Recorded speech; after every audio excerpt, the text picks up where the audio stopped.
Путин ставит условия Трампу, Эстонии и Литве отказано в защите, а Роскомнадзор уничтожает российских блогеров.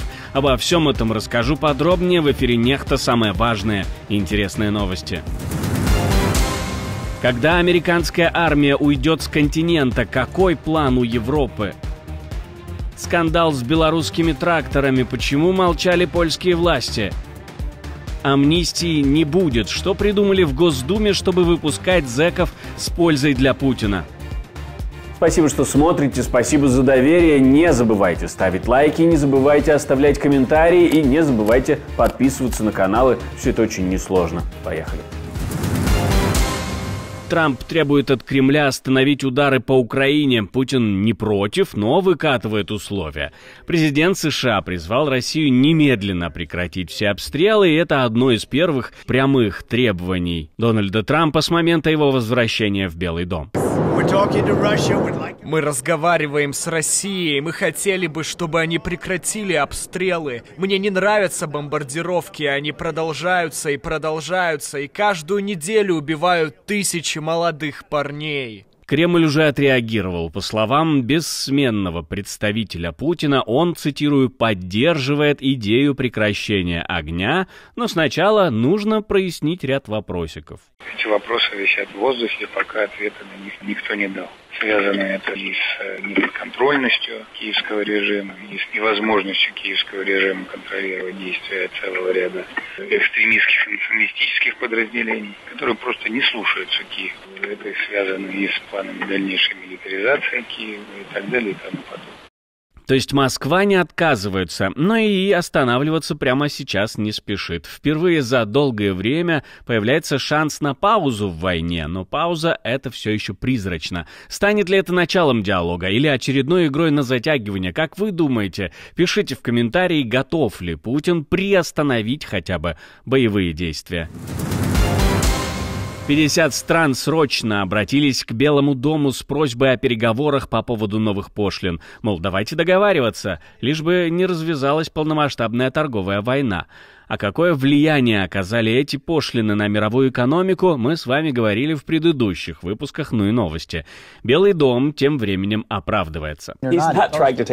Он не пытается одурманить рынок. Он пытается добиться успеха для американских рабочих. Что бы вы хотели, чтобы он сделал? Опять же, реальная заработная плата падает 15 лет подряд при прежней политике. И именно поэтому американцы проголосовали за него. Они выбрали его, чтобы повернуть экономику к лучшему для американских рабочих, и именно на этом он сосредоточен. Сам Трамп, как обычно, подлил масло в огонь. В соцсети Truth Social он выложил видео, где прямо намекается, что все это не случайность, а попытка обрушить рынок. Зачем? Чтобы надавить на Федеральную резервную систему и вынудить ее снизить процентные ставки, может быть. Но если это так, то это прямой удар по экономике, и все для того, чтобы получить политические дивиденды. Это была кровавая баня на мировых рынках, особенно на азиатских. Финансовые рынки не любят неопределенности, и это, безусловно, то, к чему привели тарифы Трампа. И самое забавное, что это касается не только инвесторов, людей, активно вкладывающих деньги, но и обычных людей через их пенсии, через их рабочие пенсии. Так что даже если вы не инвестируете, вы можете не инвестировать напрямую. Если у вас есть пенсия, ваши пенсии, скорее всего, пострадают. Европа должна знать, что делать, если США выведут войска с континента. Об этом говорит министр обороны Финляндии. Нам нужно иметь какой-то общий план с американцами по дорожной карте, если американцы изменят баланс в Тихоокеанском регионе в обычных оборонных возможностях. В Европе переживают о том, что если США сосредоточатся на Китае и Индо-Тихоокеанском регионе, оборона ЕС может остаться без критической поддержки, и планы Вашингтона должны быть скоординированы с инициативами ЕС для того, чтобы блок успел усилить собственный потенциал. Иначе риск для всего континента, и особенно для стран, которые граничат с Россией. Эта позиция созвучна с тревогами Германии. Министр обороны Борис Писториус еще в марте просил Пентагон предоставить такую же карту действий. Ответа до сих пор нет.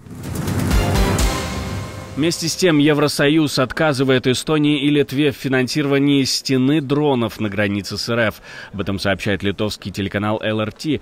Еще в мае 2024-го министры региона представили амбициозный план создать высокотехнологичный цифровой щит, камеры, радары, беспилотники и глушилки. Цель – круглосуточный контроль за границей и защита от дронов, которые все чаще используются для разведки и провокаций. Но, как стало известно, заявку на финансирование отклонили еще в марте, Брюссель просто сказал «нет». Что это? Недоверие, нехватка денег или страх эскалации с Москвой? В любом случае, страны Балтии остались одни, без поддержки, но с угрозой на пороге. В России придумали, как объявить амнистию, не объявляя амнистию. В Госдуме объяснили, как заключенным выйти на свободу. Амнистии, традиционно приуроченной к Дню Победы, в этом году не будет. Об этом заявил глава оборонного комитета Госдумы Андрей Картополов. По поводу амнистии, сегодня у тех, кто находится в местах лишения свободы и любит свою родину, есть хороший шанс это доказать, подписав контракт с Министерством обороны. И больше сегодня, когда страна ведет специальные военные операции, никакой амнистии не нужно. Все остальное от лукавого. Проще говоря, хочешь свободы – иди на войну. По мнению Картополова, этого достаточно, особенно в условиях так называемой СВО. Теперь только один путь на волю – через окопы. Наша команда существует благодаря вам. Поддержите ее, чтобы мы могли продолжать нашу работу. Инстаграм в России окончательно хоронят. Путин подписал закон о запрете рекламы на экстремистских платформах. Ну и еще несколько громких законов. Штрафы внушительные. Для обычных пользователей до 2500 рублей, для должностных лиц до 20 тысяч рублей, а для компаний до 500 000 рублей. Инстаграм и Фейсбук, напомним, принадлежат Мета, которая в России признана экстремистской организацией. Так что теперь даже размещение рекламной ссылки или сотрудничество с брендом через сторис – риск. Дата вступления закона в силу – 1 сентября. Запоминаем, это не просто осень, а это финал российского блогинга и рекламы в запрещенном Инстаграм. Путин подписал еще ряд резонансных законов. Больше никаких навязанных страховок. Теперь в России запрещено автоматически выписывать доп. Услуги при покупке. Нужно отдельное письменное согласие клиента. Новый отпуск для родных раненых боевиков. Супруги, дети и родители участников войны с Украиной смогут брать до 35 дней за свой счет, чтобы ухаживать за ранеными. Трудоустройство подростков с 14 лет. Теперь официально разрешено привлекать несовершеннолетних на летние каникулы, конечно, через студотряды или службу занятости. А вот этот пункт особенно интересен, ведь вдруг еще несмышленые подпишут контракт с ВС РФ. Как думаете, может такое случиться? Может быть, это массовая кампания по увеличению количества контрактников? Пишите в комментарии под этим видео. Интересно знать ваше мнение. Украина созывает экстренное заседание ОБСЕ после удара России по Кривому Рогу, в результате которого погибли 20 мирных жителей. Об этом сообщил представитель Украины при ОБСЕ Юрий Витренко. По его словам, 8 апреля состоится чрезвычайная сессия Постоянного совета, где обсудят российский теракт против мирного населения, включая детей, а также волну эскалации по всей Украине. У московской делегации земля будет гореть под ногами.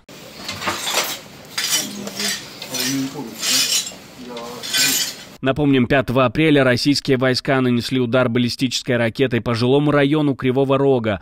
Боеприпас с кассетной частью разорвался в воздухе рядом с детской площадкой. Это привело к масштабным жертвам среди мирного населения. На данный момент подтверждена гибель 9 детей. Польша оказалась под ударом. Тысячи нелегальных тракторов, произведенных на заводах, контролируемых режимом Лукашенко, хлынули на рынок с 2016 по 2023 год. Эти машины свободно пересекали границу, несмотря на явные нарушения, пишет польское пресс-агентство ПАП. Александр Лукашенко жестоко репрессирует своих оппонентов, держит в тюрьме журналиста и польского активиста Анджея Почобота, фальсифицирует выборы, поддерживает Путина в кровавом вторжении в Украину или отправляет толпы нелегальных иммигрантов к границе с Польшей. Оказывается, в 2016-2023 годах, то есть во время правления ПиС, в Польшу было нелегально ввезено несколько, а может быть и десяток тысяч белорусских тракторов. Эти дешевые тракторы, не соответствующие стандартам ЕС, нанесли серьезный удар по польским производителям сельхозтехники. Бывший глава обанкротившегося завода «Урсус» утверждает, что неоднократно сигнализировал о проблеме во все возможные инстанции, включая спецслужбы и министерства, но реакции не было. Что еще более тревожно, польские власти, прокуратура и спецслужбы якобы были в курсе происходящего. Сотрудники управлений, которые регистрировали эти сомнительные машины, вероятно, тоже знали о ситуации, но реакция была вялой или отсутствовала вовсе.